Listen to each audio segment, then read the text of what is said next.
안녕하십니까. 지금 이제 그 8.15 광복절 사면과 관련해서 법무부에서 이제 그 분류 작업을 시작했다. 이런 이제 그 보도인데요. 이번에 그 광복절 사면에 가장 주목되는 것은 두 명입니다. 바로 이제 그 조국이하고 이화영 두 명이에요. 먼저 이제 조국에 대해서 이게 이제 큰 문제죠. 조국에 대해서는 이제 그 가장 이재명으로서도 그 딜레마일 겁니다. 며칠 전에 그저께요. 그저께 그 박상기 법무부 장관을 포함해서 법대 교수 34명이 조국을 사면해달라 이렇게 그 탄원서를 냈습니다.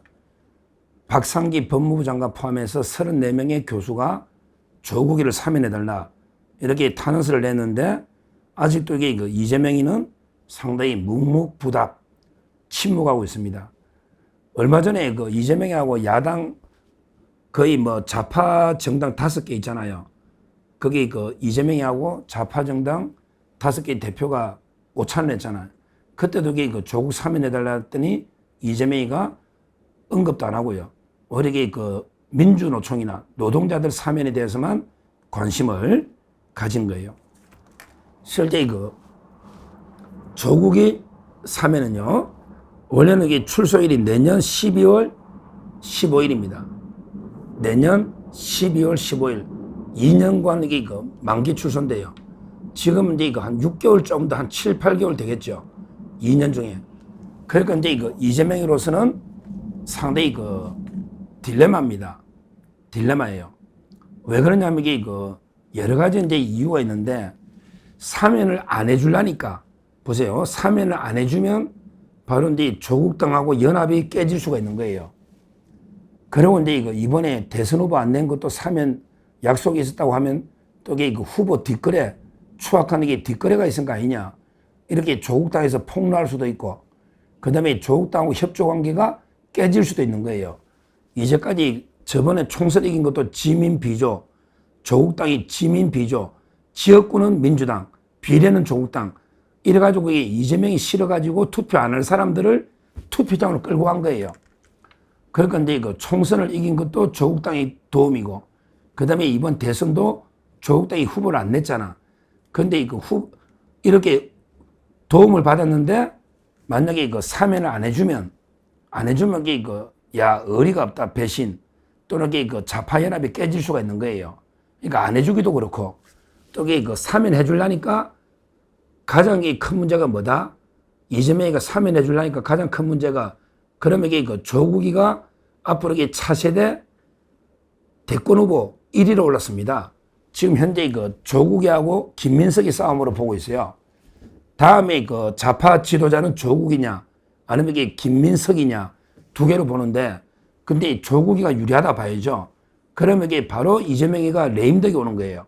조국이가 차세대 대선 주자에게 1위로 올라서 버리면 그러면 민주당은 뭐가 됩니까? 이게 견제를 하는 거예요. 그러니까 어느 대통령이든 초기에 그 사면을 안 해주려는 거예요. 왜? 강력하게 후계자가 놓으면 레임덕이 올 수가 있거든요. 그쪽으로 하늘에 태양이 두 개가 있을 수 없잖아요. 태양이. 그러면 그 조국 사면하면 이재명이라는 태양과 조국이라는 태양이 두 개가 있으면 안 되잖아요. 원래 중국 속담에도 산 하나에 호랑이가 두 마리는 살 수가 없다. 왜냐하면 두 마리가 호랑이가 한 산에 있으면 싸운단 말이야. 그러면 그래서 이재명이는 조국 사면이 싫은 거예요. 가장 큰 이유는. 물론 그 표면적 이유는 또 여론이 안 좋죠. 예를 들어 이제 조국이 야 이렇게 파리암치한 범죄자가 어떻게 한 8개월 살고 나오면 말이 되냐. 이런 비난 여론이 있으면 이재명이도 부담이 되잖아요. 그러니까 이재명으로서는 비난 여론도 부담되고, 그 다음에 또 자기 경쟁자 라이벌이 노는 것도 부담되고, 따라서 사면을 안 하고 싶은데, 안 하면 또 조국당과 돌아올 수 없는 강을 건너니까, 심각한 딜레마 상황이다. 이렇게 말씀드리고, 한번 요거는 지켜보시면 되겠고요. 제 개인적인 생각은 이번에는 어렵지 않을까, 이렇게 저는 보고 있는데, 모르죠. 과연 이게 어떻게 할지. 왜 그러냐면 옛날에 문재인이가요. 옛날에 문재인이가 가장 아끼는 분신이 바둑이잖아. 김경수. 문재인의 가장의 복심이 김경수인데요. 김경수가 드루킹으로 구속이 됐잖아요. 그때도 2년 받았죠. 김경수가 드루킹으로 구속될 때 문재인이가 사면 복권을 못 해준 거예요. 실제 안 해준 거예요. 그래서 누가 했다? 바로 이제 윤석열 대통령이 김경수를 복권을 시켜준 거죠. 실제 문재인이가 시켜준 게 아닙니다. 아니에요. 근데 모르죠. 뭐 이재명이는 문재인보다 더 뻔뻔한 놈이니까. 예를 들어 문재인이는 최소한이 그래도 좀 여론을 봐가지고 바둑이 김경수를 사면 안 했는데, 근데 모르죠. 뭐 이재명이는 과연 조국을 사면할지. 제 개인적으로는 이번에는 좀 어렵지 않을까. 뭐 1년 정도는 있으면 몰라도 그런 게 지켜봐야 된다. 이렇게 첫째 말씀을 드리고요. 그 다음에 더 이제 고민되는 게 이화영입니다. 왜냐하면 이화영이는 직접 입을 열 수가 있거든요. 이화영에게 노골적으로 사면을 요구하고 안 해주면 모든 게 불어버리면 이게 이재명을 협박을 하고 있기 때문에 더 이제 딜레마인데, 근데 이화영이는 더 조국보다 사면하기 어려워요.